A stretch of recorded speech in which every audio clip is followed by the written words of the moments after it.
정치권의 핵심 키워드로 대선 전국 짚어보는 시간입니다. 오늘은 이종훈 정치평론가 그리고 김수미 시사평론가 두 분 모셨습니다. 어서 오세요. 안녕하세요. 네, 대선이 이제 하루 남았습니다. 오늘의 키워드 첫 번째 내용 확인해 보시죠.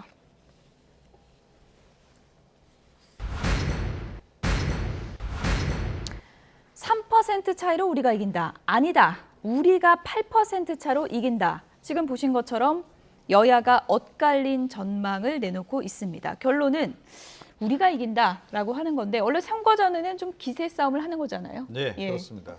다분히 좀 아전인수격해서 인 거죠. 그러니까 본인들에게 유리하게 우리가 이기고 있으니까 뭐 일종의 이제 밴드웨건 효과를 노리는 겁니다. 그래서 이제 지지층이 더 결집하도록 하고 또 특히 부동층들이 우리 쪽으로 좀 오도록 그렇게 유도성 이제 그런 발언들을 좀 하는 건데요. 근데 최근에 이제 나름 이제 여론조사 분석 결과를 각 당에서 내놓는 것을 보면 역시 단일화에 대한 해석 차이가 좀 큰 것 같아요. 그래서 지금 국민의힘 쪽에서는 단일화 효과가 확실히 있다 이렇게 좀 보는 쪽이고 민주당 쪽에서는 오히려 역풍이 불고 있다. 그래서 이재명 후보에게 유리한 쪽으로 지금 바람이 형성되고 있다. 이렇게 지금 보면서 서로 좀 시각차를 드러내고 있는 것 같습니다. 네, 지금 여야 시각차를 저희가 그래픽으로 한눈에 이제 정리를 해봤습니다. 지금 보시는 것처럼 우상호 본부장은요, 서울을 만약 우리가 뒤집을 수 있다면 우리가 1.5%포인트 정도 차, 아주 미세한 차이로 이길 수 있다. 이렇게 전망을 하고 있는데 근거가 좀 있는 분석일까요?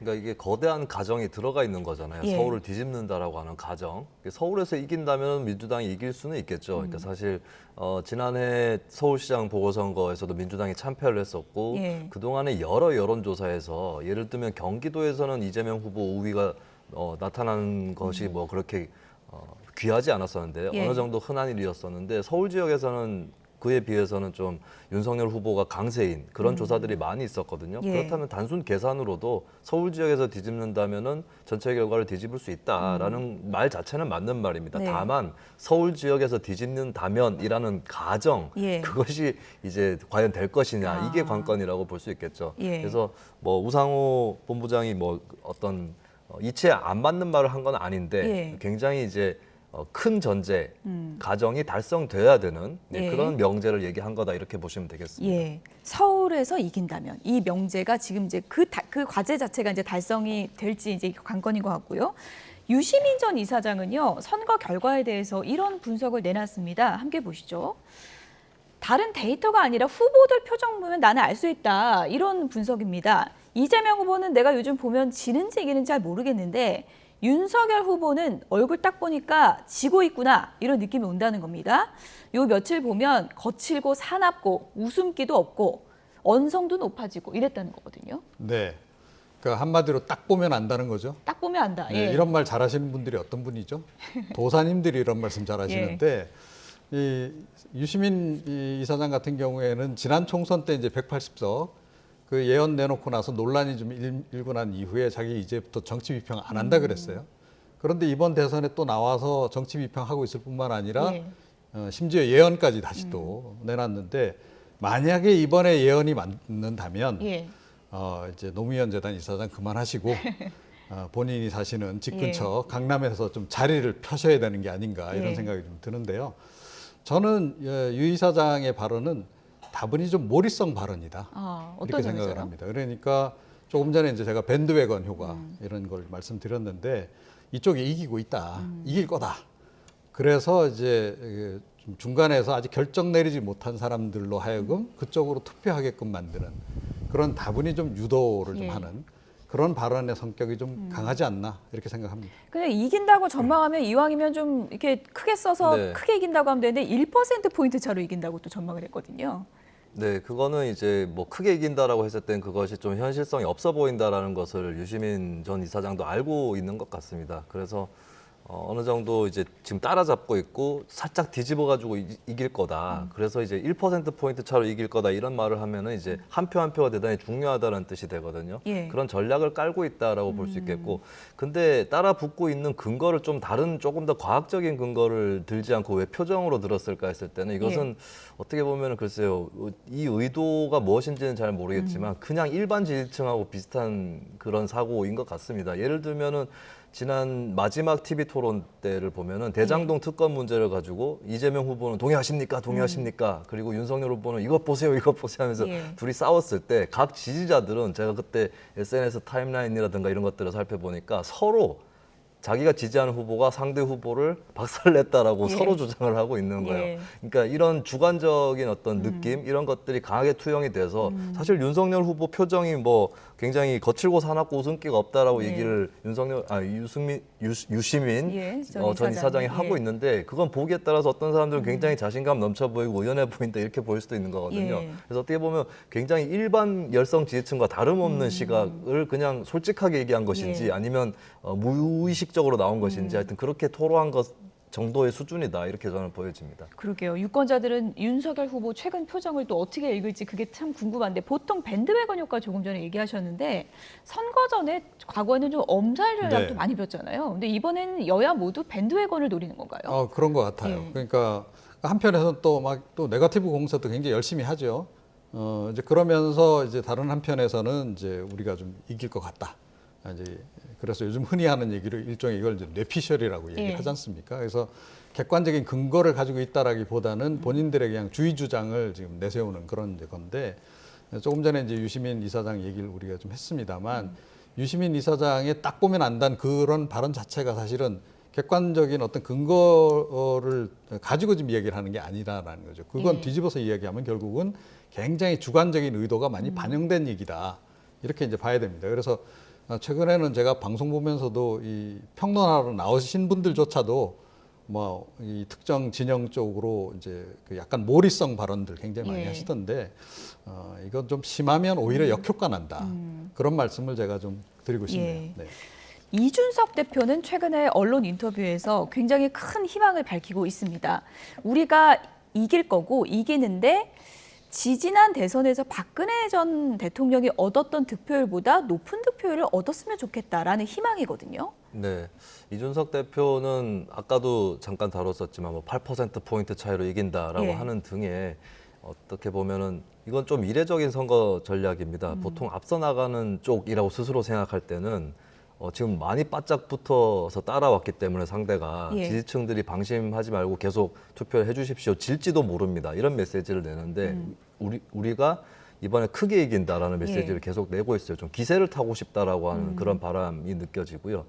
그러다 보니까 이제 더 적극적으로 가장 적극적으로 얘기한 것 같습니다. 지지난 대선 때죠. 박근혜 후보가 얻은 득표율은 51.55%인데 저희 그래픽을 좀 보여주시죠. 네, 51.55%라는 득표율은 1987년 대통령 직선제 부활 이후에 가장 높은 득표율이었습니다. 그리고 더 거슬러 올라가서 1971년 대통령 선거 때 박정희 후보가 얻었던 득표가 53%거든요. 그때 독재 정권이었지 않습니까? 그래도 53%였는데 그렇다면 이제 51, 53 이 수치까지 가기는 굉장히 어렵다라고 하는 거죠. 근데 그 정도까지 간다고 하면 이제 초유의 압승이다. 그래서 초유의 압승을 우리가 할 수 있다라고 하는 그 수치 목표를 제시하기 위해서 지지난 대선에 박근혜 전 후보의 득표율 얘기를 한 것 같아요. 근데 한 가지 좀 유념을 했으면 하는 부분은 선거도 선거지만 이제 선거에서 이기면 또 국정 운영을 하게 되는 그런 경우가 펼쳐지잖아요. 근데 묘한 사실은 박근혜 전 대통령이 유일하게 과반 득표로 대통령이 된 사례인 동시에 유일하게 탄핵당한 사례였다는 겁니다. 그렇다면은 이번 선거에서 득표율을 올리는 것 이상으로 중요한 것은 국민 통합이라든지 이런 것들에 성공해서 다시는 불행한 역사를 되풀이하지 않는 것 이것이라는 것을 이준석 대표를 포함해서 이건 민주당도 마찬가지입니다. 정치권에서 좀 유념할 필요가 있겠습니다. 이준석 대표가 박근혜 득표를 뛰어넘고 싶다라고 이제 희망은 밝혔지만 사실 지난 여론조사를 추이를 쭉 보면은 윤석열 후보가 50%대를 돌파했던 적은 거의 없지 않습니까? 네, 그렇습니다. 그런데 이게 이제 이것도 상당히 좀 의도를 담고 있는 그런 이제 발언이라고 이제 봐야 되는데, 그러니까 희망 수치인 거죠.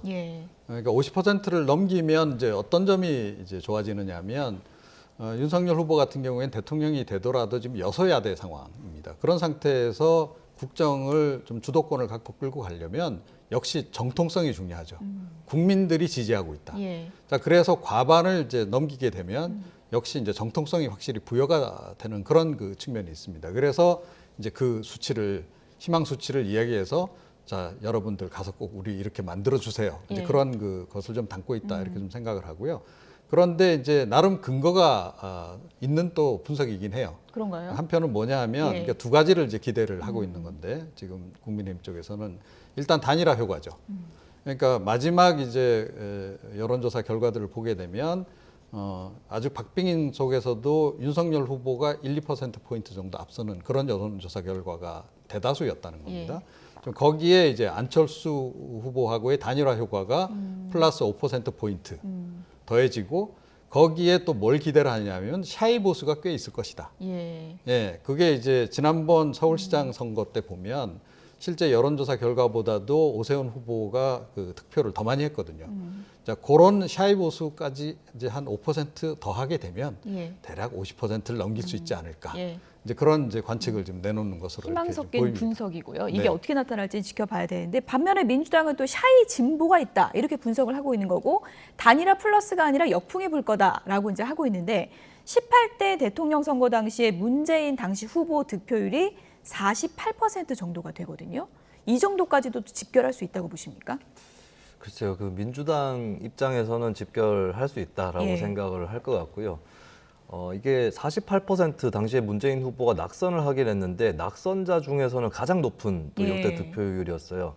근데 이번 선거가 일단 2012년 대선하고 조금 다른 부분이 있다라고 말씀을 드려야 될 것 같습니다. 그때는 이제 기호 1번, 2번 빼고는 지지율 다 합쳐가지고 1%가 나오지 않는 완전한 그렇군요. 50대 예. 50 선거였었거든요. 근데 이번 선거는 이제 안철수 후보가 중도에 하차를 함으로써 50대 50 선거에 가까워지긴 했으나 심상정 후보 같은 경우도 이제 존재가 있는 것이고 그렇죠. 허경영 후보도 몇 %가 나올 거냐 이 이제 관심을 모으고 있는 상황이거든요. 그래서 2002년 대통령 선거에 조금 더 가깝지 않을까. 그러니까 2002년 대통령 선거를 보면 노무현 후보가 한 49% 가까이 나왔었고 예. 이제 이해창 후보가 46%대로 나왔었는데 그 선거에 더 가깝지 2012년에 51대 48 이 정도에 가까이 갈까? 예. 저는 굳이 걸어보라면 예. 2002년 대선에 2002년 대선과 비슷할 것이다. 2012년보다 2002년 예. 대선에 좀 더 가깝지 않을까 그렇게 봅니다. 네, 일단 투표함은 내일 열리게 됩니다. 유권자의 한 표 한 표는 정말 가치를 환산하기가 어려울 정도로 소중한데요.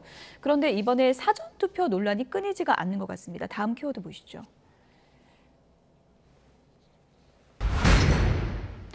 투표함이 왜 여기서 나옵니까? 제주에서 있었던 일인데요. 이종훈 평론가님. 투표함, 사전 선거 투표함이 사무국장 방에 있었다는 거예요. 이거 어떻게 봐야 됩니까? 그러니까 상당히 이례적이죠. 그러니까 뭐 좋게 해석하자면 굉장히 이번에 논란도 많았고 하니까 또 부정선거 논란도 있고 하니까 이거 소중하게 다루기 위해서 소중하게 다루기 각별히 위해서. 예. 사무국장 방에서 감시하면서 잘 보관을 하기 위해서 그랬다. 이렇게 이제 해석을 내릴 수 있는데 이제 다른 이제 약간 부정적인 시각으로 보자 그러면 예. 이제 최근에 부정선거 논란도 있었습니다만 이거 사무국장이 뭔가 이렇게 이 조작을 하기 위해서 그런 거 아니냐. 그리고 또 일부 사무국장 방 부천이죠. 그쪽에서는 또 이렇게 CCTV 그 방에 또 CCTV까지 가려져 있었다는 예. 겁니다. 여기는 그러면 CCTV가 아예 없었다 그래요. 네. 제주는. 자 그렇다라 그러면 예. 그 상황에서 사무국장 주도하에 사무국장이 핵심 인사 한두 명 데리고 뭘 해도 충분히 할 수 있는 그게 또 전혀 나중에라도 확인이 안 되는 그런 상황이 아니냐. 예. 그래서 이제 이게 사실은 부정선거 논란에 더 지금 어떤 불에다가 지금 기름을 끼얹은 그런 격이 지금 되고 있는 그런 그 상황인데 네. 뭐 개인적으로도 상당히 좀 미심쩍어요. 보통 저렇게 예. 보관 안 하거든요. 그런가요? 예, 그렇습니다. 그러니까 창고 같은 데를 이용하더라도 창고 예. 같은 데 하고 밀봉을 하고 이렇게 하거든요. 그래서 좀 굉장히 좀 이례적이어서 또 눈길이 좀 많이 가는 건 사실입니다. 확진자 투표했을 때 그 투표지 소쿠리에 담으라 그래가지고 유권자들 뿔났었는데 지금 보관도 미심쩍다는 겁니다. 그러니까 원래 그 투표함 보관하는 게 법적으로 어디라고 지정이 돼 있는 거 아닌가요? 네, 보관을 어떤 장소에 해야 되는지는 지정이 돼 있죠. 예. 그리고 이제 뭐 CCTV라든지 이런 것들이 달려 있는 쪽에 보관을 해야 되는데 이 경우는 이제 중간 보관이라고 좀 표현을 할 수 있을 것 중간 같아요. 보관이요? 네, 제주 선관위의 설명을 좀 들어보면은 예. 이제 우도 쪽에서, 그러니까 제주도는 부속 도서들이 또 있지 네. 않습니까? 그 갖고 오는 투표함이었는데 정당 추천 참관인 한 명인가가 없었다는 거예요. 그래서 그 상태에서 계속 이제 대기를 해야 되는데 밖에다 놔둘 수는 없으니 예. 일단은 이제 안에다가 들려놓는 과정에서 그렇게 이제 들어갔다라고 하는 건데. 이걸 뭐 이제 고의적인 부정이라든지 이렇게 볼 여지는 저는 없다고 보지만 예. 어쨌든 오해를 불러일으키기 충분한 건 맞다는 생각이 들거든요. 예. 그리고 중간에 보관을 할 때에도 예. 그때 또 이게 조금 더 조사를 해볼 필요가 있는 게 그때 누가 지켜보고 있었느냐. 그렇죠. 이것도 중요한 부분이고 그리고 사람도 사람이지만 이제 CCTV라든지 어떤 객관적으로 나중에 물증으로 제시할 수 있는 그런 것들이 설치되어 있는 곳에 중간 단계를 거쳐갔느냐 예. 이런 부분도 중요한 부분인데 어쨌든 이 중간 단계까지 좀 고려하지 못했다라고 하는 거는 선거 관리 차원에서는 이제 부정은 아닐지라도 예. 좀 부실한 측면이 있었다라고 하는 거 이거는 좀 인정을 하고 선관위에서도 이런 부분에 대해서 이게 이번에도 겪어본 일이고 앞으로도 일어나지 않을 수는 없는 일이기 때문에 여기에 대한 좀 구체적이고 상세한 대책이 필요할 것 같습니다. 여기뿐만이 아니고요. 부천에서는 또 이런 일이 있었습니다. 그래픽을 좀 보여주시죠. 관외 사전 투표지가 사무국장방에 여기서 보관이 됐는데 지금 오른쪽에 사진 보이시죠? CCTV가 이렇게 또 가려져 있었다고 합니다. 예. 그러니까 이제 이쪽에서의 설명은 예. 워낙부터 좀 가려져 있었다. 예. 그래서 이제 회의하고 그러는데 직원들이 뭐 이렇게 찍고 이러는 걸 좀 거북해하고 그래서 워낙에 이제 가려져 있었던 건데 저걸 뭐 치울 생각을 이제 못했다. 이제 이렇게 해명은 좀 하고 있어요. 그런데 지금 이 상황이다 보니 예. 이게 참 공교롭게도 지금 굉장히 의혹을 불러일으킬 수밖에 없는 그런 그 상황인 거죠. 조금 전에 말씀드렸듯이 이 자체를 사무국장 방에 보관한다는 것도 예. 좀 이례적인 데다가 저게 저렇게 쌓여 있다가 몇 개 또 없어지지 않을까 이런 생각도 전 들더라고요. 그렇습니다. 예. 그러니까 뭐 훼손의 여지가 충분히 있는 예. 거죠. 그런데다가 이제 게다가 CCTV까지 없었다 이렇게 되니까 이거 뭔가 조작하려고 했던 거 아니냐라고 이제 당장 그런 이제 지적이 좀 나오는 그런 그 상황이에요. 그러니까 저도 이번에 뭐 어떤 부정선거를 체계적으로 진행했다라고 보지는 않습니다. 예. 그렇게 보기에는 좀 너무 좀 허술한 구석이 좀 많은. 예. 그런데 이걸 또 공정선거라고 우리가 또 불러야 되겠는가? 예. 그것도 아니다. 예. 그러니까 공정선거라는 측면에서도 상당히 여러 곳에서 지금 훼손 현상이 지금 벌어지고 있기 때문에 이건 좀 전면적으로 좀 그 어떤 조사도 좀 해야 될 것 같고 제가 보기에는 특히 이런 사례 같은 경우에 예. 그다음에 뭐 사실 투표용지가 또 북수로 나오고 이런 경우도 있었잖아요. 다 조사해서 다 이건 일일이 기록을 좀 남겨야 되고 예. 거기 이제 관계된 지금 그 관계인들 부분도 정확하게 기록을 좀 남겨서 예. 차후에라도 이게 검증이 필요할 때는 언제든지 검증을 명확하게 할 수 있도록 네. 그렇게 좀 조치를 지금부터 좀 취해놔야 되지 않을까. 이건 선관위 예. 차원에서 반드시 이거라도 좀 해야 한다 이렇게 생각합니다. 지금 뭐 내 표가 어떻게 보관되는지 믿을 수가 없다 이런 논란이 지금 불거지고 있는 상황이고요. 앞서서는 또 확진자 사전투표 부실 관리가 논란이 된 바 있죠. 당시 줄도 너무 길고 또 혼란이 생겨서 나 투표 안 한다 이렇게 돌아간 분들도 많다고 하는데요. 도저히 신뢰할 수가 없었다는 분노의 목소리 한번 좀 들어보시죠. 이렇게 직접 주는 거는 그러니까 투표함에 없이 사람한테 주는 거는 선거관리 지침이다 하시고 이거 관리하시는 분은 지금 위에 있다. 그러니까 거기는 비확진자 선거가 5층에서 있었어요. 네, 네. 그러다 보니까 다 지금 5층에 있다. 이 말만 반복을 하시더라고요. 아니 그러면 지금 다른 사람이 이 자기 기표 해가지고 넣은 봉투가 제대로 투표함에 안 들어간 걸 확인하신 거잖아요. 그럼 이 그쵸, 얘기는 그냥 바닥에 있었던 거죠. 그럼 내 것도 이렇게 제대로 투표함에 안 들어갈 수 있다는 불안감을 분명히 느끼셨을 텐데. 네, 맞아요. 투표함에 들어가는 걸 내가 못 봤는데 예, 예. 이걸 어떻게 믿을 수 있냐. 그리고 사실 그 당시에 뭐 투표 용지를 나눠주는 과정도 굉장히 혼란이 있었고 그랬기 때문에 그 현장 자체를 믿을 수가 없는 거예요. 네, 지금 목소리 들어보셨는데 지금 다른 투표함이 이렇게 바닥에 놓여져 있고 들어가는 것도 못 보고 하니까 나 도저히 못하겠다 해서 집으로 돌아오신 분들 상당히 많다 그러는데 이분들이 또 본투표도 못한다는 얘기가 있더라고요. 네, 이분들 중에서는 본인이 투표 용지를 넣지 않았다라고 주장하는 분들도 있을 수 있는데 예. 이제 선관위 입장에서는 신분 확인을 해버린 사람이 막상 투표를 안 했다라고 할 수 있는 그 증거라든지 그렇게 특정할 수 있는 근거가 없다면 예. 신분증 발급을 받은 사람은 이제 투표를 한 사람으로 본다라고 하는 것이죠. 예, 신분 확인만 했어도요. 확진자 중에서는. 네네. 이게 좀 특정을 예를 들어서 특정을 할 수 있다면 투표 안 했다는 증거 이거를 제시할 수 있다면 모르겠는데 그러기는 대단히 어려운 것이죠. 그리고 이제 그냥 갔다고 하는 것도 이제 어떤 분은 당연히 이 투표 시스템을 신뢰할 수 없어서 그냥 갔다라고 주장을 하시지만 이제 예. 객관적으로 입증할 때는 어떤 사람이 그냥 신분 확인만 해놓고 투표 의사가 없어진다거나 모종의 이유로 또 떠날 수도 있는 거기 때문에 이런 것들까지는 이제 책임질 수 없다라고 하는 그게 이제 방침입니다. 근데 사실 이 방침 자체에 문제가 있는 게 아니라 예. 애초에 그 상황을 만들었다는 것이 그렇죠. 문제가 되겠죠. 이 예. 점에 대해서는 어쨌든 간에 국민들의 소중한 참정권을 앗아갈 수 있는 이 여건을 막지 못했다라고 하는 것은 분명한 사실이겠습니다. 그래서 저는 걱정되는 게 또 본투표 때 현장에 가서 왜 투표를 못하게 하냐, 나는 참정권을 빼앗겼다 이렇게 또 항의하는 분들 많을 것 같아요. 네, 그렇습니다. 그래서 이분들 전 투표하게 해야 한다라고 생각해요. 예. 그런데 이거를 이제 산입을 할 건지 말 건지는 좀 고려를 해봐야 된다. 그래서 이분들이 일단 투표를 하게 하고 이제 확인이 되잖아요. 그리고 숫자가 그렇게 많은 숫자는 아닙니다. 이분들이. 그러니까 뭐 신분 확인하고 나서 투표용지 받고 그걸 이제 기표 안 하고 이제 가신 분들, 현장 떠나신 분들 예. 아니겠어요? 또는 뭐 일단 그런 정도이기 때문에 숫자가 그렇게 많은 숫자는 아니어서 이분들을 일단 투표를 하게 하고 그 상황, 그러니까 본인이 이제 지난번에 이제 그 사전 투표 때 그랬다라고 하는 거를 다 기록으로 남겨 놔야 된다라고 저는 생각을 해요. 그래서 그래서 이 논란 자체를 조금 줄이는 것이 좋을 것이다.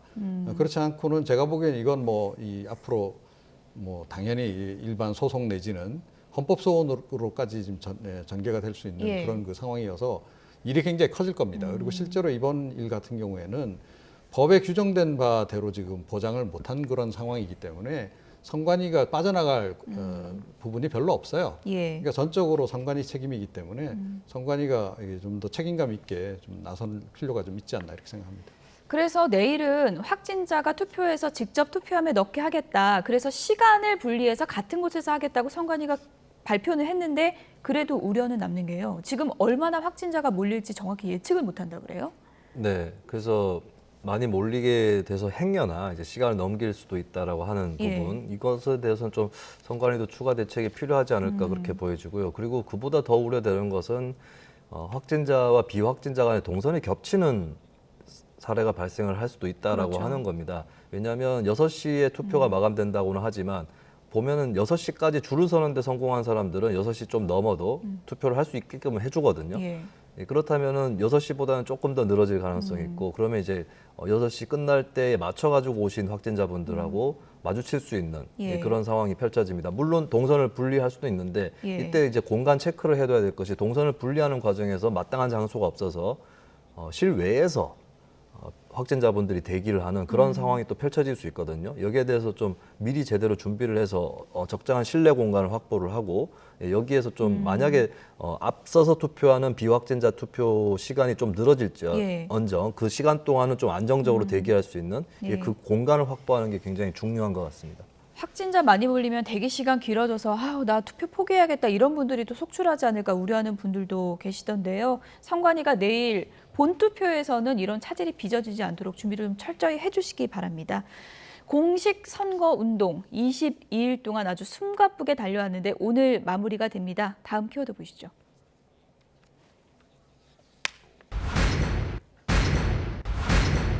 청계광장과 시청광장. 두 후보의 피날레 유세의 장소는 조금씩 다른데요. 먼저 이재명 후보부터 유세 마지막 날 일정을 좀 살펴보겠습니다. 함께 보시죠. 네, 오늘 여의도 증권가 유세에서 파주, 인천, 광명, 그러니까 수도권 표심 잡기에 집중을 합니다. 저녁 7시에요. 광화문 광장 인근 청계광장에서 서울 표심 잡기 유세를 하고요. 밤 10시 반 마포 홍대광장에서 피날레 유세를 한다고 합니다. 이종훈 평론가님, 저녁 7시 광화문 광장 의미가 있겠죠? 네, 그렇습니다. 그러니까 아직도 촛불혁명 끝나지 않았다. 예. 이제 그런 의미를 이제 부여를 하고 싶은 거죠. 그래서 지난번 이제 대선 때처럼 전폭적으로 우리 민주당을 지지해 주세요. 이제 그런 이제 메시지가 담겨 있고요. 오늘 동선을 보면 주로 수도권입니다. 그래서 역시 이제 수도권 공략이 굉장히 중요하다 이렇게 보는 거고, 수도권 중에서도 특히 이제 2030 여성 표심이 이제 관건이다라고 보는 예. 것 같아요. 민주당 쪽에서는. 그래서 그분들을 최대한 지금 남은 표 중에서 특히 부동층화된 분들이 많기 때문에 그분들을 끌어들이는데 지금 주력을 하고 있는 그런 그 상황이 아닌가 이렇게 생각합니다. 예. 마지막 날 유세 일정은 그 선거팀에서 굉장히 심혈을 기울여서 의미 있는 장소를 찍을 거 아니겠습니까? 네. 오늘 서울 유세 그리고 파주, 인천, 광명을 정했거든요. 어떤 의미가 있을까요? 일단 파주, 인천, 광명부터 설명드리면은 경기도 지역이죠. 예. 그리고 경기도가 좀 사전 투표율이 낮습니다. 이런 부분들이 이재명 후보 본인이 경기도지사 출신이기 때문에 예. 조금 마음에 걸리는 부분일 수 있거든요. 예. 그래서 끝까지 이쪽을 독려를 하겠다라는 의도가 있는 것 같고, 그리고 서울 지역 일정을 보면 딱 의도가 보이는 게 여의도 증권과 광화문, 홍대 쪽이거든요. 결국에 여의도 증권가라고 했을 때는 이재명 후보가 계속 홍보를 하는 것은 내가 경제적으로 식견이 윤석열 후보보다 뛰어나다 이 부분이거든요. 그리고 예. 이제 증권 가면은 화이트 칼라들이 많고 또 예. 세대적으로 40대 이렇게 끼고 있으면 경제 아무래도 대통령을 내세우니까요. 네, 경제 예. 대통령에다가 더하기 이제 세대적으로 예. 아무래도 민주당 지지층들이 화이트 칼라에 많지 않을까, 40대 특히 이런 것들까지 이제 기대가 반영이 된 그런 일정이라고 볼 수 있겠고, 광화문은 이제 서울 그 광화문 지역이라든지 이쪽은 예전에 촛불 집회 예. 했었고, 그때 이제 청계광장 집회를 통해서 이재명 후보가 본격적으로 대선 주자 반열에 오르기도 했고, 이런 것들을 다시 상기시키는, 그러니까 민주당 입장에서 가장 유리한 전선인 탄핵 전선으로 조금이라도 복귀하려고 하는 그런 의도가 있는 것 같고요. 그리고 마지막 홍대 일정이 되게 중요한데, 예. 홍대는 이제 2030 세대가 집결하는 장소입니다. 그렇죠. 그리고 이제 특히 이재명 후보 쪽에서 지금 바라보고 있는 게 여성표거든요. 이제 20대 여성 호감도에서 이재명 후보가 썩 높지 않은 그런 상태였는데, 한편으로는 이게 윤석열 후보하고의 저는 콜라보레이션의 성격도 예. 있다. 그러니까 20대 여성들 사이에서 이제 정책적으로 윤석열 후보가 좀 반여성적인 게 아니냐 이런 생각이 들면서 심상정 후보에게 어느 정도 갈 뻔했던 표들이 또 흔들리고 있고 고민하고 있다라고 하는 게 이제 많이 드러나고 있는 상황이거든요. 그 예. 표를 마지막으로 흡수해야 이길 수 있다라고 하는 이 이재명 후보의 계산이 깔린 행보가 홍대 쪽으로 가게 되는 그 동선을 짜게 만든 것 같습니다. 예, 세심한 전략인데요.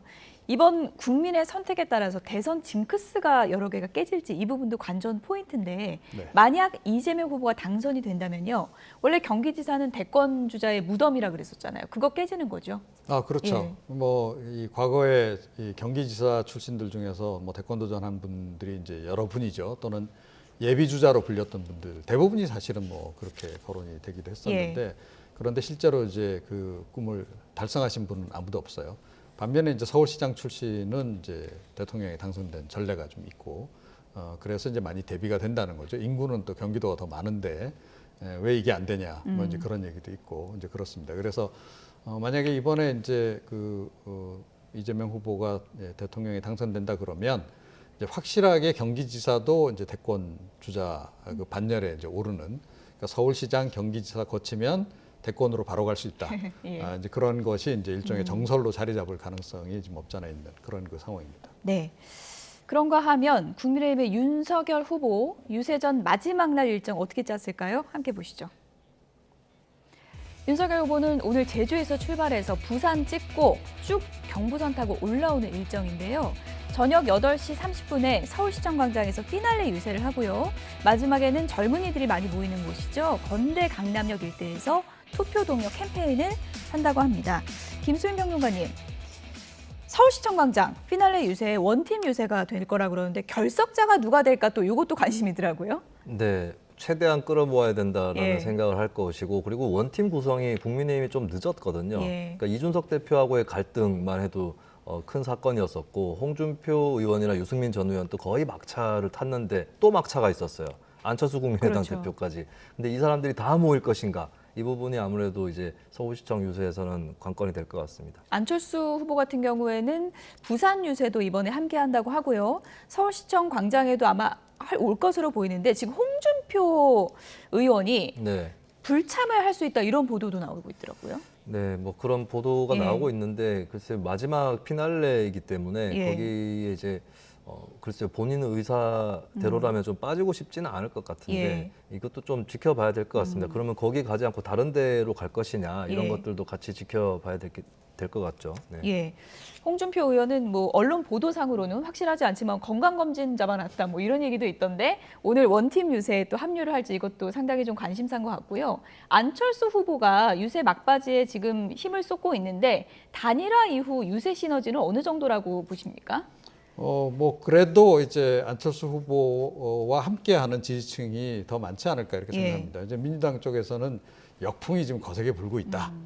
그래서 안철수 후보를 지지하던 층 대부분이 뭐 민주당 지지로 좀 돌아섰다 이렇게 지금 얘기를 하고 있는데, 근데 그게 좀 약간 그것도 그 가설이 조금 잘못된 가설일 가능성이 높다는 거죠. 왜냐하면 안철수 후보는 후보가 된 이후에 특히 이번 대선에서 줄기차게 가장 역점적으로 강조해 온 게 정권 교체였거든요. 정권 교체를 하는데 윤석열 후보와 나중에서 내가 더 적임자다. 그 얘기를 계속해 이제 왔다는 거죠. 이제 그런 점에서 정권 교체를 원하는 분들이 끝까지 어찌됐건 안철수 후보를 지지하는 그런 그 상황이었다는 거죠. 그래서 그럼 정권 교체를 지지하던 분들이 갑자기 또 정권 유지론으로 돌아서서 이재명 후보로 갈 가능성이 과연 얼마나 되겠는가.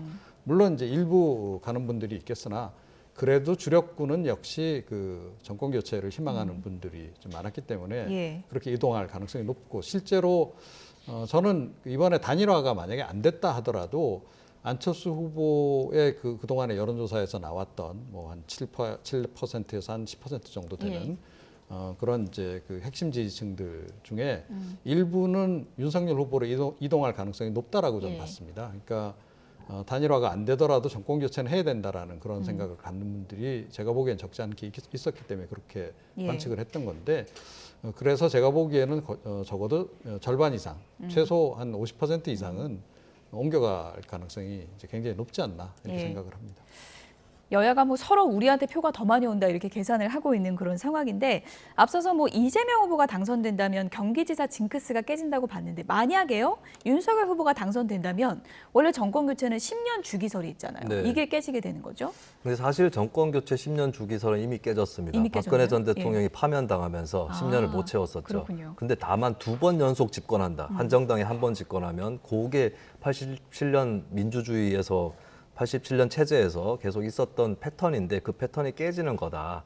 이렇게 볼 수가 있겠죠. 이번에 정권이 교체가 된다면. 그리고 그 징후들은 사실 2020년 총선 때 민주당이 180석이라고 하는 큰 의석을 얻어버린 것도 어떻게 보면은 이제 한국 정치 패턴이 깨진 측면이 있는 거거든요. 그 패턴이 어떻게 깨져나갈 거냐 이것들을 사실 이번에 민주당이 이기더라도 앞으로 어떤 또 다른 패턴이 깨질 수 있습니다. 이걸 좀 지켜볼 필요가 있겠고, 그리고 윤석열 후보 개인에 맞춰서 보면 지금까지 썼던 징크스 중에서 서울대 법대 출신들은 대통령 되는데 실패했다라고 하는 게 있습니다. 그러니까 이번에 이낙연 전 대표도 그렇고 예전에 이회창 전 총리라든지 그런 징크스, 그러니까 경기도지사가 대통령 못 되는 거하고 좀 비슷한 건데 국민들은 기득권 이미지를 갖고 있는 사람을 별로 좋아하지 않습니다. 진보든 보수든 간에. 그러다 보니까 서울대 법대 출신이나 경기도지사 출신이나 국무총리 출신 이런 분들이 잘 안 됐던 건데, 근데 이번에 윤석열 후보가 되면 서울대 법대 출신 최초의 대통령이다라고 하는 거고, 두 번째는 이건 이재명 후보하고 공통점인데 두 분 다 국회의원 경력이 없어요. 없죠. 네, 국회의원 경력이 없는 노태우 전 대통령 이후 최초의 대통령이 탄생할 수 있다라고 하는 거, 여기까지 정리를 하겠습니다. 저희가 뭐 대선 전국 전해드리면서 정말 수많은 키워드를 전해드렸는데 국민의 선택이 어느 쪽으로 향할지 지켜보도록 하겠습니다. 이종훈 정치평론가, 김수미 시사평론가 두 분이었습니다. 고맙습니다. 네.